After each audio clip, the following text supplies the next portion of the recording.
बिस्मिल्लाहिर्रहमानिर्रहीम। दुनिया में दो तरह के लोग हैं। एक वो जो जिंदगी काटते हैं, दूसरे वो जो जीवन को जीते हैं।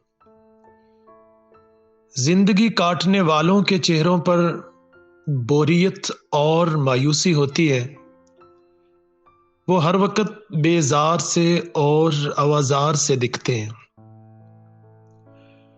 जबकि जिंदगी जीने वाले हशाश बशाश और मुस्कुराहटें और मोहब्बतें बिखेरते दिखाई देते हैं।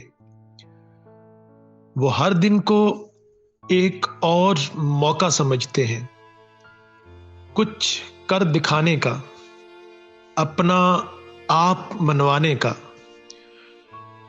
उनके पास जीने की 101 वजह होती हैं, जबकि नाकाम लोगों के लिए जिंदगी बोझ होती है और इसका इल्जाम हमेशा दूसरों को देते रहते हैं। इन दोनों में फर्क डालने वाली चीज का नाम है